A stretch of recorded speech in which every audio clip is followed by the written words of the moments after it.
If this video sounds harsh, it is not meant to destroy George. From George, sent to me a while ago. Hiya Alek, my name is George, and I've decided to reach out to say thank you. This is not something I normally do to random people on the internet, but in this instance, I wanted you to know that you are doing some good in the world and that you're inspiring people with your information, something you already know, I'm sure. Thank you. I also wanted to share my story with you.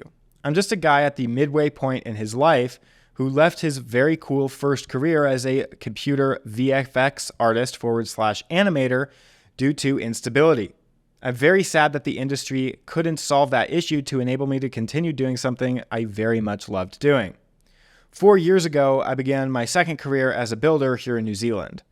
I'm happy with the new skills and information I'm receiving, but my body misses the computer work I grew to love doing the film work. I'm sore all the time, and it isn't fun. My grandfather told me to find a career using your brain or you'll end up using your body. And he was 100% bang on the money with that comment, let me tell you. Now, George goes on to explain how he's starting an online business with the help of his sister, kind of splitting up the work. And he continues, I wanted to share our story with you to show you the impact you're having on people out in the wild. Our shop is called, I'm not going to expose George like that. This last video of yours I watched the other day was the first 100 sales tips. I took some good notes. We're in the part of the journey where we're in full-blown production mode, and your ability to post 20 listings a day is something I don't think I'll be able to attain until I'm free of the building job. This is where it really got me. I made the biggest mistake of my life many years ago when I sold my house and used that money to support my partner at the time, myself, and my dog while we were living in London doing that film work thing. I've regretted that decision ever since because now I have no home. I'm a middle-aged guy who is stuck flatting with people until I can afford to eventually rent my own place.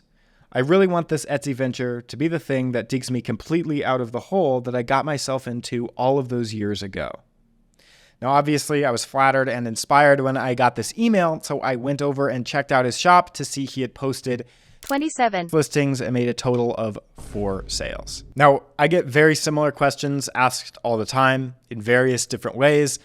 Why am I making no sales? I'm following your advice. And when I get these messages, they honestly just remind me of myself and how I used to feel when I was first starting out. And there are 3 reasons that I've found prevent you from actually making any money. First is the way that I used to measure was completely wrong. Let me explain. So the current problem is that George isn't making any sales. This is the problem for most people. I will follow your recommendations. I have only 1 visit today, but 146 views. I don't understand. Me. Turn off the ads and post 10 products a day until it starts working. I've been working for a month and a half, have 49 listings, and even though I'm still running the Etsy ads, I have no sales. The issue is that George is measuring the amount of money he should be making by the amount of time he spent working on the business. This is the classic hamster mentality, where you work for an hour and you get paid for it. Well, if you work for 50 hours and put it into your business, why isn't it paying off? His measuring stick is still using time when my measuring stick uses output units. I can accurately assess where any of my businesses are based on the productive output, not how long I spent working on the business. The first 100 hours working on a new business or store might result in a very small amount of output, but the next 100 hours could result in 2, 3, or 4x the output just because you're better at the work. In this case, George was measuring the output based on how long it was taking him, and he said that he knew he needed to post more listings, aka increase the output units, but he told me he wouldn't know how he'd be able to do that without first ditching his construction job. So what's the problem here?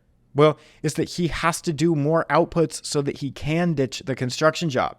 Within the business he's talking about, which is selling on Etsy, more output units means posting more listings. Now, to measure where you are on the output scale, compare your stats to someone else's. So if I see that it usually takes 500 videos to reach 1 million subscribers, then why would I compare myself when I've only made 69 videos? My output units are significantly lower. If it usually takes 4,000 listings to grow a 7-figure shop, maybe you need to use that as your measuring stick instead. At the start, you have very little leverage on your time. Since you're slow and bad at the work, But once you flip the measuring stick over and see on the backside that it says units, you can stop worrying about how long it's going to take and focus on increasing your outputs. Because the more output you do, the closer you get to your goal. Time doesn't care if George takes 1 hour or 10,000 hours. The total output of work has to be the same. But Alek, it takes time to do the outputs. Of course it does. And that's why to increase your units per hour, you have to implement a system. George clearly doesn't have a system to hold him accountable, make his tasks repeatable, and compare his outputs to one another. He doesn't have the habits of a successful person. My systems accomplish 3 things. First, it holds me accountable to completing the actual work. If I have a predefined set of tasks to complete each day that will produce my outputs, then showing up to complete that checklist of tasks becomes a habit. It forces me to learn the habit of success. This also makes it much easier to analyze each step of the process to make it a little bit more efficient and make my life easier overall. Whether I'm doing t-shirt designs or YouTube videos, I can look at each step of the process and then automate and improve each of those steps to make my life easier. If George turns the outputs he needs into a process, he'll also build the habit of success. Let's say I wanted to give George a business that would make him $10,000 a month, but the requirement would be for him to work 4 hours every single day on it. That's a killer deal and he'd absolutely do it. But let's say that I stated he also had to keep working at his construction job plus the 4 hours a day for at least 3 months. Well, he'd still absolutely do it. The contrast is that for most people, that first 3 to 6 months that goes unpaid while they're building and working on their business, since you can't see the finite end and it isn't a business guaranteed by Alek, it's much harder to develop that habit of success and hard work. This doesn't mean that he has to work 4 hours a day to be successful, but it does mean that he has to be consistent. Whether George was given a business or he had to build one himself, in either scenario, the requirement is for him to build the habit of success by showing up every day and learning the systems to grow and operate the business. It's a non-negotiable. Now, why would George wait for the business to be dropped in his lap to then learn the habits of success? He could just start those habits right now and operate his new business as if it were already 10 years old. A system also allows you to make the tasks repeatable. This means that every day, George's tasks should look somewhat similar to the day before so that he can easily predict his output units regardless of their quality.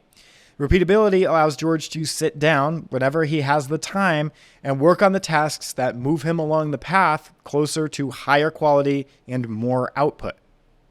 This can literally be a checklist that, when completed, create one output. So I make a template for a t-shirt design, use the template to make the design, and then post the design for sale. That could create one output. Now, George can complete each part of his task whenever he has the free time, and he can look for ways to improve each part of that process to make it faster, more efficient, and automated wherever it's practical. George has to have a process before he can make it more efficient. It won't work the other way around. Finally, the system allows you to improve the quality because it keeps you focused on your output. Within the system, you're able to adjust 1 or 2 variables at a time to get different types of a very similar output. So for George, in his Etsy shop, if he's making t-shirts, he can adjust the idea, the font, the color, the mock-up, and slowly test to see what works better than others. If George starts every product from scratch, he can't really compare product A with B because they'll be drastically different. George's system will only work if he does. It doesn't matter how good it is. If he doesn't apply it, he won't get anywhere. Having a system was essential for me, especially once I realized that I was putting in less than half of the work required. Now, we covered how to adjust your measuring stick to output units and then to figure out what your output units should be just a minute ago. The sad thing is that George knew he needed more output units, but he didn't know how he was going to be able to do it. He was having his sister help him, and he was still only able to post 24 products for sale. I truly believe that if George was guaranteed that after he posted his 4,000th listing, he'd be making $10,000 to $20,000 a month, he would easily find a way to make that happen. When I started, I drastically underestimated the amount of work required. I would post products for sale and then get upset that they didn't sell. I would blame Sarah for being a fake guru. I would think Ryan's process was a lie. I would do everything but accept the fact that they were probably just putting in 10 times the work I was. Now, blaming anyone for my lack of success meant that they had more power over my income than I did. I had to swallow my pride and sit down and work the process over and over again until it worked for me. I learned to measure my required outputs by looking at what other successful businesses and people were doing, whether it's the quality of their ads, the amount of listings they had posted, or the number of videos that they've made. There's always a stable metric that's usually a consistent indicator or a compass that points towards success. If George isn't seeing results, maybe it's not that he was lied to or that the business is oversaturated, dead, broken, or doesn't work. Maybe he just needs to work harder. Instead of believing that the process doesn't work for him, maybe he just hasn't worked the process.